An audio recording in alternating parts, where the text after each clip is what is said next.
오늘 말씀의 제목은 기다림은 은혜입니다 라는 제목입니다.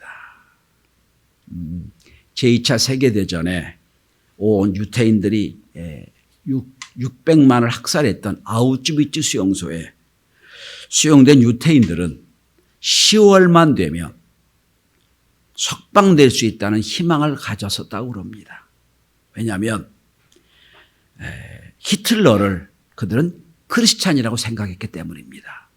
왜냐하면 독일 정치가로 처음 나섰을 때 히틀러는 기독교인이었습니다. 그는 술, 담배도 하지 않고 육류는 먹지 않고 채소만 먹고 민족을 위해서 결혼도 하지 않은 독신으로 살겠다고 약속했기 때문에 많은 크리스찬들이 그를 예수 믿는 사람으로 알았습니다. 그래서 크리스찬이니까 성탄절이 되면 특별 사면이 이루어지겠지 란 꿈을 가졌던 겁니다.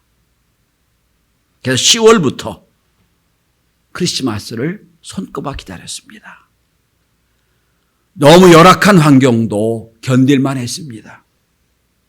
너무 음식이 부실해도 견딜만 했습니다. 몇 개월만 있으면 나갈 수 있으니까.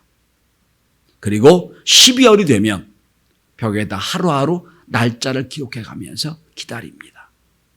1일, 2일, 3일 그리고 24일이 되면 그들은 들떠 있었습니다. 근데 24일도 그냥 지나간단 말이에요. 25일 새벽에 아침에 왔어요. 아마 오늘은 뭐 특별한 일이 있겠지. 25일 새벽도 그냥 지나갑니다. 근데 놀라운 건 그 다음 날 26일이 되면 어김없이 큰 일이 벌어졌다고 그럽니다. 대개 수용소에 40명 정도 한 방에 수용이 돼 있었는데 거의 여지없이 15명에서 17명 사이에 사람들이 죽음으로 발견됐다는 겁니다. 누가 살해한 게 아니고 스스로 죽어 있는 걸 발견했다는 겁니다. 여러분, 그들을 죽인 것은 총과 칼이 아니에요. 절망입니다. 더 이상 희망은 없다는 절망. 이게 그들을 살지 못하게 했던 이유입니다. 소망을 가진 사람은 어떤 역경도 이겨낼 수 있습니다. 소망이 없이는 아무리 좋은 환경도 견뎌낼 수 없는 큰 어려움이 되는 겁니다. 1950년 우리 한국전쟁, 6.25 전쟁을 코리안 워라고 그러죠. 영어로는 한국전쟁이 있었던 실화입니다. 종군 기자가 전쟁터를 다니면서 군인들과 인터뷰를 하고 군대 소식을 전하고 전황을 알리는 그런 기자였습니다. 어느 군인에게 이렇게 물었다고 그럽니다. 당신이 원하는 건 뭡니까? 군인이 이런 말을 했습니다. 저는 내일을 원합니다. Give me tomorrow. 내일을 주십시오. 이게 1950년 타임즈에 실렸던 표지기사입니다. 내일을 주십시오. 사람을 죽이는 건 영양실조와 영양부실이 아니에요. 사람을 죽이는 건 소망이 없을 때 사람은 죽어가는 겁니다. 키에르케고르는 말합니다.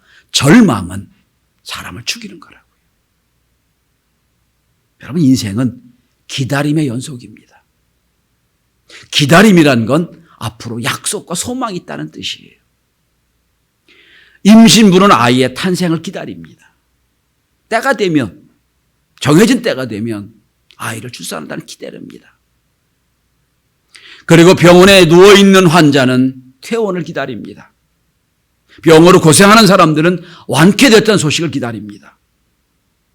학생들은, 입시를 앞둔 학생들은 합격을 기다리고, 취직 준비생들은 그 기업에 취직됐다는 합격 통지서를 기다립니다. 심지어는 저 길가에 있는 마을버스의 정류장에서도 사람들은 기다립니다. 내가 갈 차가 언제 올까 기다립니다. 가만히 보면 인생의 짜투리 시간 대다수는 기다리는 시간입니다. 사람을 기다리고 만남을 기다리고 약속을 기다리는 시간이에요. 전통적으로 교회는 기다림의 절기가 있습니다. 오늘부터가 그 기다림의 절기예요. 예수님이 이 땅에 오실 탄생을 기다리는 절기. 이거를 대림절, 대강절 이런 말을 씁니다. 라틴어로 어드벤트, 이 말은 영어로 말하면 arrival, 도착이란 뜻입니다. 왕이 도착하신다. 준비해라 이런 뜻입니다. 여러분 왜 우리나라 대통령 국빈 방문을 하면 그 나라에서 다 준비하고 있죠? 다 동선을 준비하고 어떻게 오실까 다 준비하고 있잖아요. 마찬가지로 로마 시대입니다. 왕이 오신다. 로마 황제가 오신다. 기다려라. 준비해라. 마찬가지로 우리는 만왕의 왕 예수님이 이 땅에 오실 것이다. 탄생을 기다리는 절기. 이게 대강절, 대림절, 절기. 오늘 첫 번째 주일입니다. 오늘 본문은 예수님이 탄생하기 직전에 아기 예수, 이 땅에 오실 메시아를 기다리는 한 사람이 등장합니다. 시몬이란 사람이에요. 나이가 많았습니다. 여러분, 나이 많은 사람. 로마의 혹독한 정치적인 압제에서도 그는 기다리고 있었습니다. 무엇을 기다립니까? 오늘 본문을 보시기 바랍니다. 여러분, 26절에 보면 주의 그리스도를 보기 전에는 죽지 아니하리라. 내가 죽기 전에 예수가 오실 것이다. 이 약속을 받았어요. 그리고 기다리는 거예요. 드디어 예수를 만나는 장면이 오늘 본문에 나와 있어요. 그렇다면 여러분, 되게 나이 든 분들은 기다리는 게 많아요. 뭘 기다립니까? 내 자식들이 언제 날 찾아올까? 또 기다리는 게 있다면 아이고 우리 손자 손녀가 결혼했는데 언제 손자 손녀를 낳을 수 있을까? 뭐 이런 거 기다리는 거. 아주 작은 거 기다려요. 근데 오늘 시몬은 나이가 많은데도 불구하고 다른 걸 기다리고 있습니다. 저는 오늘 너무 힘들고 어려운 시대에 대강절 주일을 맞이하여 무엇을 기다릴 수 있을 것인가? 저는 그게 기다림의 은혜란 말씀에 은혜를 나누고자 합니다.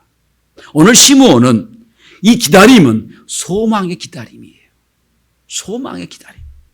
기다리는 게 두 가지가 있어요. 그냥 아무 생각 없이 기다리는 거예요. 시간을 죽이는 소일거리로 하는 기다림이 있다면 다른 기다림이 있습니다. 소망의 기다림이에요. 무지개처럼 아무 생각 없이 그냥 우연히 무슨 좋은 일이 벌어지게 기다리는 건 기다리는 게 아니에요. 약속을 붙잡고 기다리는 거예요. 오늘 시므온은 약속을 붙잡고 기다립니다. 무슨 약속이에요? 너 죽기 전에 아기 예수 메시아가 이 땅에 오실 거라는 기다림이에요. 이스라엘이 지금 어떤 상태에 있습니까? 영적으로 보면 말라기서 이후에 400년 동안 말씀이 없었어요. 말씀이 갈급한 시대예요. 세례요한이 이 땅에 왔어요. 세례요한에 다니면서 막 회개하라 예수를 메시아를 선포하고 천국을 선포했는데 못된 정치가들이 세례요한을 잡아 죽였단 말이에요. 그것도 희망도 끊어졌어요. 400년 동안 말씀이 없고 400년 동안 정식적인 예배방이 있고 은혜가 없는 시대에 저 유일한 희망인 세례요한도 죽임을 당하고 이제 소망이 없어요. 그때 오늘 시므온에게 하나님 말씀하십니다. 성령이 말씀하십니다. 너 죽기 전에 메시아가 올 거다. 그 약속을 붙잡고 기다리는 거예요. 소망이 보이지 않는다고 하는 사람들 사이에 나는 소망이 있다는 거예요. 왜? 하나님 약속이 있으니까. 우리 시대에 힘든 여러 경제적인 사회적인 현상을 보며 말합니다. 탄식합니다. 그리고 사람들 불평합니다. 원망합니다. 나라가 왜 이러냐? 희망이 없다. 인구가 절벽이고 그 다음에 사업이 안 되고 경제가 엉망이고 소망이 없다고 얘기를 해요. 맞아요. 오늘 이스라엘 백성의 모습도 똑같아요. 그러나 그런 새로운 소망이 있어요. 다른 소망이 있습니다. 이 땅에 메시아가 오신다. 이 땅에 예수가 오신다. 오늘 시므온은 유대교의 지도자가 나를 위로할 사람도 아니고요. 로마 황제가 나를 위로해 줄 수 없어요. 나를 위로해 줄 사람은 예수 그리스도밖에 없다는 거예요. 그 예수를 소망을 갖고 기다리는 거예요. 저는 교회가 이민족의 소망이 되길 바랍니다. 그래, 정치가 엉망이고 모든 게 엉망인데 야, 교회를 보니까 그래도 살아있구나. 믿는 자를 보니까 그래도 소망이 있구나. 저들이 절망 중에도 사는 걸 보니까, 견뎌내는 걸 보니까 소망이 있구나. 왜? 우리는 약속을 믿기 때문이에요.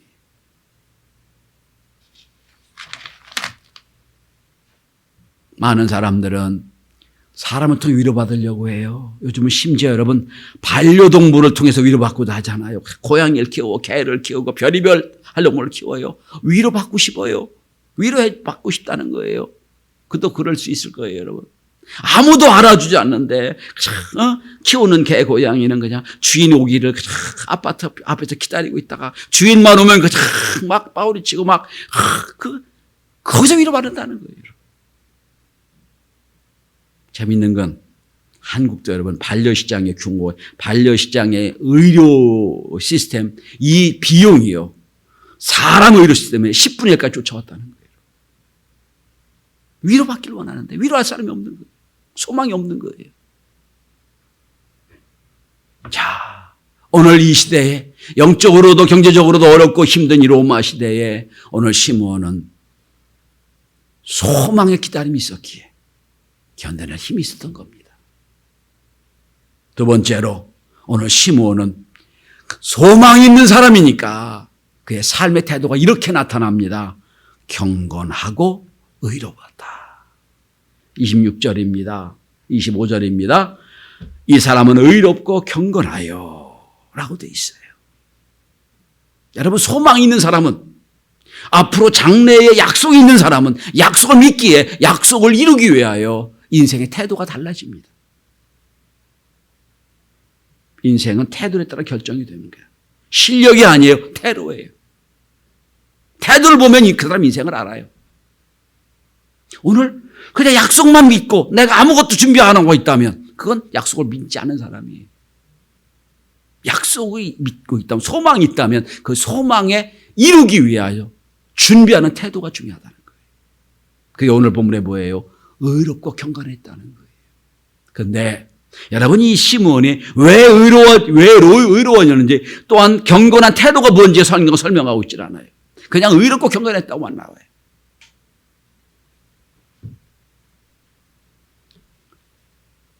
그 당시 사회에서 이 어떤 행동을 해서 이 시므온이 의로웠다, 어떤 삶의 태도를 가졌기 때문에 그 사람이 경건했다는 말이 없단 말이에요. 로마서의 표현에 의하면 이 땅의 모든 죄인은 죄인이라는 거예요. 의인이 하나도 없다는 거예요. 그런데 오늘 성경에 의인이라고 표현합니다. 그 의인은 의로웠다. 그 의인은 경건했다. 그런데 우리가 시므온이 의롭고 경건할 수 있던 하나의 단서를 본문을 통해 발견합니다. 그건 성전에서 예수를 만났다는 데 있습니다. 하나의 단서예요. 요즘에 왜 무슨 큰 사건이 하나 있었죠. 뭐 기자가 잘못해가지고 국회의원도 난리 법석을 폈던 사건이 있었지요. 근데 요즘은 워낙 기술이 발달해가지고 여러분 핸드폰을 가지고 어딜 가든지 추적이 다 가능합니다. 당신이 그 시간에 어디가 있는지 다 알 수 있어요. 통화는 모르지만 누구랑 통화했는지 다 기록이 돼요. 그러니까 속일 수가 없어요. 전 이런 상상을 해봅니다. 나중에 하나님 앞에 갔을 때 거대한 우주 전체를 다 조망하는 큰 화면에 뜨게 될 거예요. 상상입니다. 성경에 없는 얘기예요. 야, 내 인생을 한번 보자. 쫙 펴면 우리 인생 궤적이 다 나올 거예요. 어디서 뭘 하고 뭐 했더니 다 나올 거예요. 아니 인간의 기술이 지금도 내가 말하는 대화를 다 녹음할 수 있는데 가지고 못하겠어요? 다 나올 거예요. 너는 내가 가만히 보니 내 인생의 대부분 너를 위해 사용했지 나를 위해 사용한 적이 없다. 너를 위해서 모든 돈을 다 투자했지 나를 위해서 한 건 아무것도 없지 않냐. 나올 거라고. 내가 하나님 설명 안 해도 내가 나를 보고 부끄러울 거예요. 나를 보고.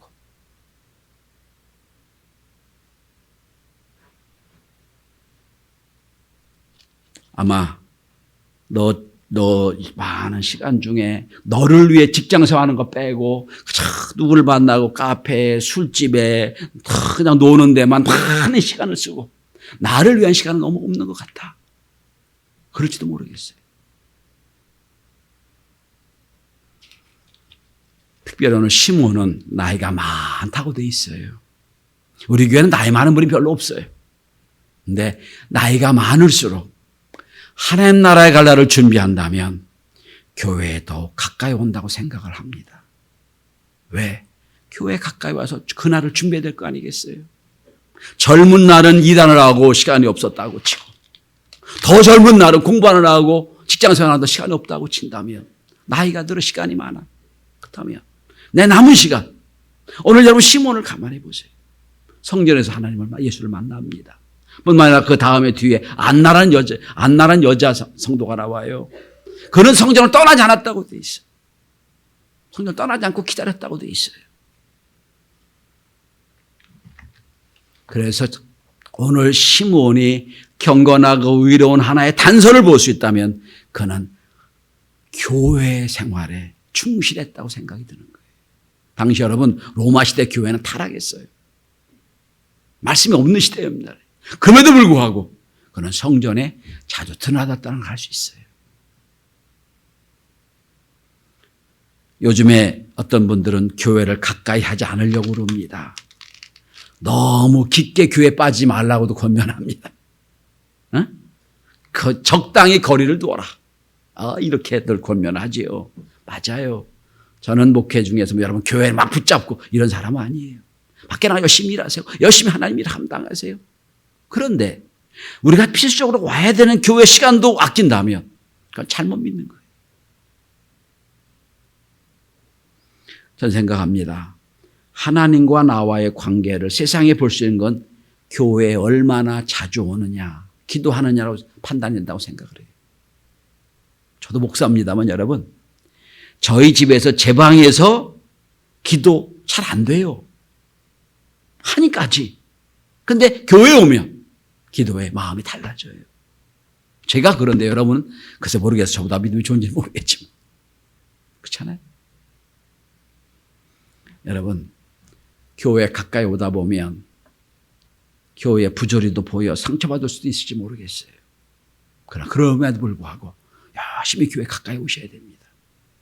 나와 하나님과의 거리는 교회에 가까이 오는 거리를 판단할 수 있을 겁니다. 오늘 그래서 시므온은 성전에서 아기 예수를 만나요. 의롭고 경건했다는 태도가 그렇다는 거예요. 자, 마지막 세 번째입니다. 오늘 다시 한번 본문을 보시기 바랍니다. 자, 27절입니다. 성령의 감동으로 성전에 들어가매. 그날도 마음이 감동이 돼서 내가 성전에 가고 싶어요. 그래서 성전에 올라갔어요. 뭐 성주일이 아니에요. 안식일이 아니었단 말이에요. 그날 성령이 나 교회에 가고 싶다는 생각이 들어 교회에 왔어요. 왔더니 마침 그때 아기 예수의 어머니 마리아와 요셉이 아기 예수를 데리고 성전에 오는 거예요. 남자는 낳은 지 40일 되기 전에 할례를 받아야 되거든요. 8일 만에 할례 받고 40일 만에 교회에 와야 돼요. 그때 오는 거예요 지금. 아기를 안고 율법의 갈례대로 행하고자 아기 예수를 안고 예수가 오는 거예요. 그걸 오늘 보는 거예요. 마지막은 여러분 성령의 인도하심에 순종했다는 겁니다. 하나님의 약소망을 믿고 기다렸고 기다리다 보니 의롭고 경건하게 살았고 그 삶 속에서 성령에 순종했다는 겁니다. 나이가 들어갈수록 사람은 둘로 나눠진다고 생각을 해요. 한 분은 철저하게 시야가 좁아지는 사람이 있어요. 나밖에 모르는 사람들이 있어요. 나이가 들어 점점 시야가 좁아져요. 내 이익만 생각해요. 아주 옹고집쟁이가 돼버려요. 타협이 없어요. 그냥 다 내 중심이에요. 이분들은 여러분 노여민 극대화되어 있어요. 내가 조금 소외됐다 그러면 난리가 나요. 시야가 점점 좁아지는 사람이 있어요. 이게 어떻게 보면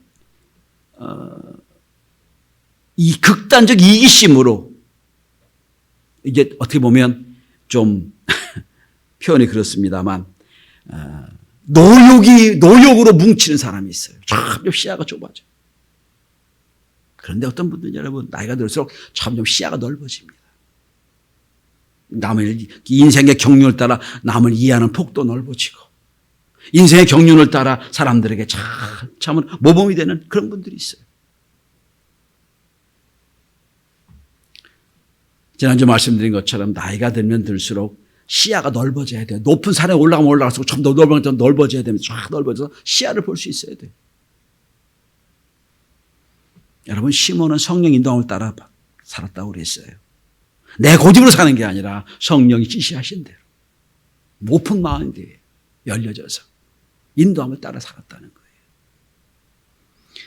전 우리 성도들이 노역에서 벗어나서 예수 믿는 시간이 많을수록 점점 시야가 넓어져서 내 주장이 아니라 하나님의 성령 인도함을 따라 믿음으로 사는 역사가 있길 바랍니다. 목사님들도 보면 나이가 들수록 점점 좁아지는 목사님들이 계세요. 때 이익만 생각을 해요. 근데 넓어지는 분들이 있어요. 자,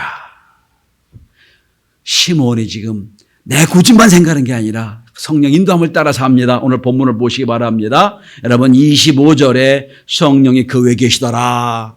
26절에 성령 지시를 받았더니 27절에 성령의 감동으로 다 성령 중심으로 살았던 사람이에요. 내 고집이 아니라 성령 인도함을 받아 살았다는 사람이에요. 자, 어떻게 됐습니까? 그래서 진짜 하나님의 약속대로 오늘 아기 예수를 봅니다. 여러분 오늘 본문에 보시면 28절부터 시작해서 33절까지 읽은 본문의 말씀이 뭡니까? 아무도 아기 예수를 못 알아봐요, 여러분. 그냥 요셉의 집에 아이가 탄생했나 보다. 끝이에요. 그런데 의롭고 경건하며 성령 인도함을 따라 살다 보니 영안이 열리는 거예요. 영적 통찰력이 생긴 거예요.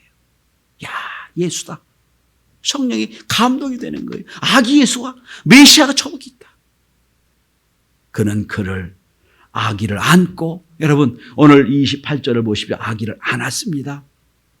그렇게 기다리고 기대하던 아기 예수를 안고 그 다음에 29절부터 32절까지는 기쁨의 찬송을 부르는 거예요. 기쁨의 시예요. 이 중에 이런 표현이 있습니다. 주제여 이제는 말씀하신 대로 종을 평안히 도와주시는도다. 한국말로 번역할까요? 주여 이젠 죽어도 만족합니다. 더 이상 바랄 게 없습니다. 이 고백이에요. 약속하신 대로 내가 주님을 봅니다. 내가 누군데 이 누추한 이 노인네가 아기 예수를 안을 수 있다니 얼마나 큰 은혜입니까? 그리고 이렇게 말합니다. 내 눈이 주의 구원을 보았습니다. 여러분 이 고백이 어떤 고백이에요? 여러분 욥이 그렇게도 원했던 고백이에요. 귀로만 들었는데 이제는 눈으로 봅니다. 욥의 고백이죠. 그 고백을 지금 시몬이 경험하고 있는 거예요. 내 눈이 주의 구원을 봅니다. 제가 지난주 금요일 날 인생은 1류, 2류, 3류 인생이 있다고 말씀드렸어요. 1류 인생이에요. 주님을 보고 경험한 인생. 하늘나라를 이미 체험한 인생이에요. 아, 그 메시아가 오실 메시아가 저분이구나. 이미 메시아를 영접한 거예요. 앞으로 예수가 이루실 하나님 나라를 지금 보는 거예요. 내가 눈이 주님을 봅니다. 하늘나라를 이미 경험한 사람은 세상에 휘둘리지 않습니다. 왜? 세상이 전부가 아닌 줄 알거든요. 아, 하나님 나라의 그 놀라운 은혜로 그 영광 속에 내가 들어갈 나를 알기에. 성도 여러분, 오늘 우리 시대가 참 힘들고 어렵습니다. 아마 올 내년까지는 참 어려울 거라는 예측이 다 합니다. 여적으로 예측을 많이 합니다. 사람들이 희망이 없다고 그럽니다. 소망이 없다고 그럽니다.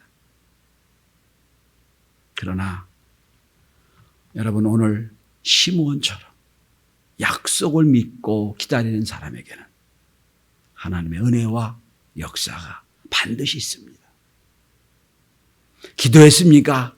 기도 응답이 없다고 너무 절망하지 마세요. 하나님의 때에 반드시 응답하십니다.